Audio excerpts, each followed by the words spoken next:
হিন্দুস্তান কিভাবে যাব? আজমির শরীফে যাব। আমার নবী পাক বলেন আজমিরে যাও, আজমিরে যাইয়া ইসলামের আলো জ্বালাও। এখন আজমির তো হিন্দুস্তানে, আমার নবী পাক বলেছেন হিন্দুস্তান আজমির শরীফের কথা। বাবাজি আমার, রাজস্থানের সরজমিন আজমির শরীফ যে জায়গাটাও, এখন উনি তো জেনে নেননি, হঠাৎ করে কয়েকদিন হয়ে গেল, একদিন ঈশা নামাজের পর ওনার চোখ লেগে গেছে, স্বপ্নের মাধ্যমে আমার নবী পাক হিন্দুস্তানের নকশা গরিব নওয়াজের কাছে তুলে ধরেছে। চলুন না গিয়ে যাই। আমার খাজা মাইনুদ্দিন চিশতি আজমিরি রাদিয়াল্লাহু তাআলা আনহু, তিনি আব্বা এবং মায়ের দিক থেকে হাসান হুসাইনি আওলাদ। জোরে বলুন, কার আওলাদ? হুসাইনি আওলাদ। হে বাবাজি আমার, উনি মদিনাতুল মুনাওয়ারাতে যখন আপনার রওজা পাকের ভিতরে প্রবেশ করলেন, আমার নবী পাক আর মাজারের ভিতরে থাকলেন না, স্বয়ং মাইনুদ্দিনকে দিদার দিয়েছেন। ওই হুজুর আর আপনার মাজারের ভিতরে আর কেউ নাই। হে বাবাজি আমার, আমার নবী আছেন আর হযরতে মাইনুদ্দিন আছেন, আর তো দুইজন শুয়ে আছেন। একজনের নাম সিদ্দিক আকবর, তিনি মরা না জীবিত, আর একজন আছেন ফারুক আজম, তিনিও জীবিত না মরা। নবী যেমন জীবিত, নবীওয়ালারাও। এরা বলে কি মরি গেল তো শেষ, কি বলে? আচ্ছা, আপনারা একটু সাধারণ ভাববেন, দলিল অনেক, দলিল এত আছে যে দলিল দিয়ে এত দেওয়া যাবে যে এক ফোঁটা মাটি লাগবে না, দলিল দিয়েই কবর দেওয়া যাবে। মানলে তার পারত, মানলে তার পারত, তো মানবে না তো। কারণ আল্লাহ পাক বলে খাতামাল্লাহু আলা কুলুবিহিম ওয়া আলা সামিহিম, ওদের কলবে মোহর, ওদের কর্ণে মোহর, ওদের চোখে আল্লাহ পর্দা দিয়েছে, মানবে না। কথা বুঝতে পারছেন না? আব্বাসি আমার সোনা মানিকেরা, তাহলে কি হবে বাবা? হে সোনা মানিকেরা, শুধু সংক্ষিপ্ত বলি, সাধারণ মানুষও মরে না। যদি বলে হুজুর মানুষও মরে না, না, আল্লাহ পাক বলেছেন কুল্লু নাফসিন যায়িকাতুল মাউত, প্রত্যেক নাফসকে মরণের স্বাদ চাখতে হবে। দেহ অমর নাকি, রুহু অমর। কি গো, যদি কিনা মানুষ মরে তাহলে প্রশ্ন হয় কার? এদিকে মৌলবীরা ওয়াজ করছে, বাবা কবরে যাওয়ার পরই প্রশ্ন হবে, বলো তোমার রব কে, তোমার দিন কি, তোমার নবী কে? যদি মরে যায় তো প্রশ্ন কার হবে? বোঝা গেল দেহ অমর। এই দেহ আমিনুদ্দিনের দেহ, এই দেহ আপনার দেহ। বাবাজি আমার আমাকে চিনেছেন আমিনুদ্দিন বলে। বাবা আমার হাত দুটি, হাত দুটি, চোখ দুটি, কান, মাথা, বাবা জিভ, ঠোঁট, দাঁত, আলজিভ, গলা, পেট, পিঠ, বুক, বাবা দুটি টাং। আমিনুদ্দিন কই? এ দুটোর নাম হাত, এগুলো আঙুল, দুটি চোখ, দুটো কান, এই সব অঙ্গ। ভিতরে গেলেও বলবে এটার নাম গুর্দ, এটার নাম নাড়ি, ওটার নাম কলজি, ওটার নাম ফেফড়া, ওটার নাম। আমিনুদ্দিন কই?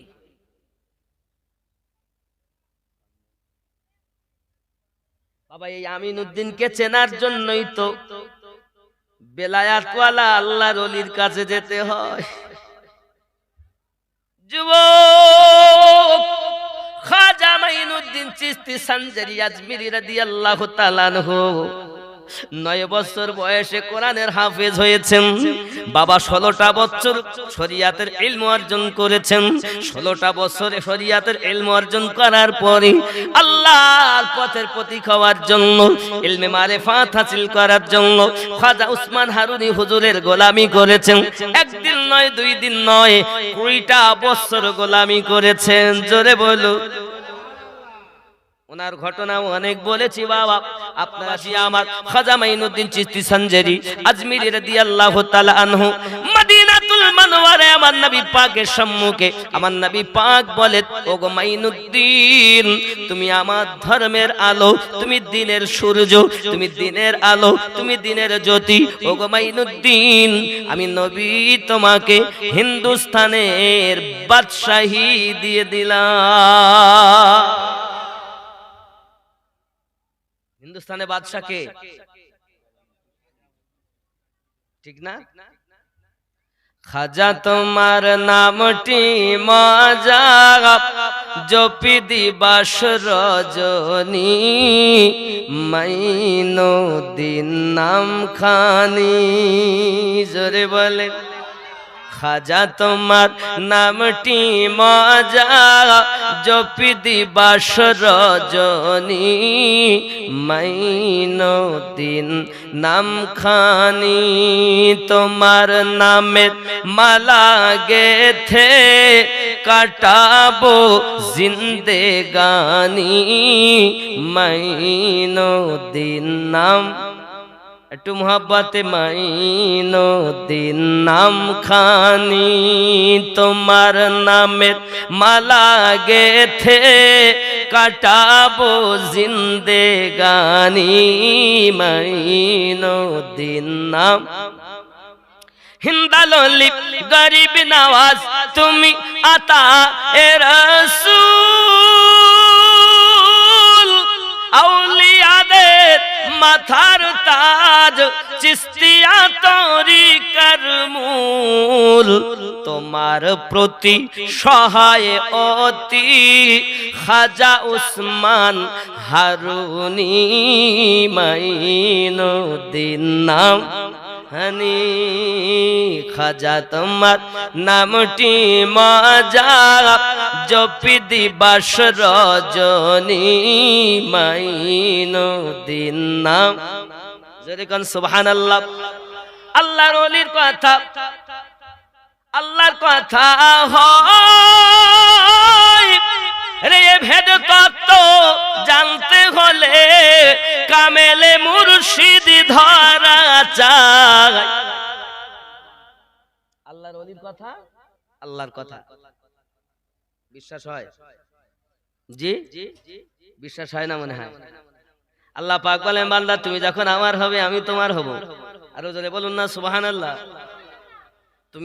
তোমরা যদি আমি আল্লাহর গুণগান করো মানুষের মাঝে আমি আল্লাহ তোমাদের চর্চা করি ফেরেশতাদের মাঝে ওরে আমার বান্দা বান্দি দুনিয়ায় অনেক পাপ করেছো পাপ ছেড়ে দাও এখন তোমরা আল্লাহ ওয়ালা হয়ে যাও দুনিয়ার জমিন আল্লাহ ওয়ালা হয়ে যাও এহ জগতে লাভ পর জগতে লাভ খাজা মাইনুদ্দিন চিশতি সঞ্জেরি আজমিরি রাদিয়াল্লাহু তাআলা আনহু বাবাজি আমার মদিনাতুল মুনাওয়ারাতে বাবা আমার থাকলেন উনি চিন্তা করছেন নবী পাক তো আমার হিন্দুস্তানে বাদশাহী দিয়েছেন কিন্তু আমি তো কিছু বুঝলাম না হিন্দুস্তান কিভাবে যাব আজমির শরীফে যাব আমার নবী পাক বলেন আজমিরে যাও আজমিরে যাইয়া ইসলামের আলো জ্বালাও এখন আজমির তো হিন্দুস্তানে আমার নবী পাক বলেছেন হিন্দুস্তান আজমির শরীফের কথা বাবাজি আমার রাজস্থানের সরজমিন আজমির শরীফ যে জায়গাটাও এখন উনি তো জেনে নেননি হঠাৎ করে কয়েকদিন হয়ে গেল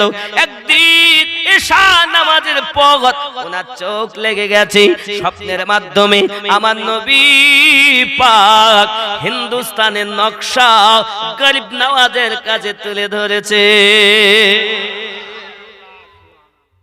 আমাদের চিন্তা নবী কত করেন এই আমাদের এই পথভোলা মানুষগুলোকে আল্লাহওয়ালা বানানোর জন্য আমার দরদি নবী এখনো মাজারের ভিতরে কানছেন উম্মতি উম্মতি বলে হে যুবক তুমি তোমার মায়ের মায়াতে পড়ে গিয়েছো বিবির মায়াতে পড়ে গিয়েছো সন্তানের মায়া মহাব্বতে পড়ে গেছো না না না না না দুনিয়ার এই মায়া মহাব্বত ত্যাগ করে দি তোমরা যদি আল্লাহর হাবিবকে মহাব্বত করতে পারো জানের থেকে বেশি ইহ জগতে লাভ হবে পর জগতে লাভ হবে কারণ আমাদের নবী এই দুনিয়ার জমিনে শুধুমাত্র উম্মতি উম্মতি বলে কাঁদতেছেন সোনা মানিকেরা আমার আল্লাহ পাক আল্লাহ তাআলা প্রত্যেক নবীকে দোয়া দিয়েছিলেন তোমরা দোয়া করো আমি আল্লাহ কবুল করব পৃথিবীর সরজমিনে দোয়া যিনি কবুল করেছেন বাবা তিনি আমার রব আমার নবী পাক আল্লাহ পাকের কাছে দোয়া চাচ্ছেন আয় আল্লাহ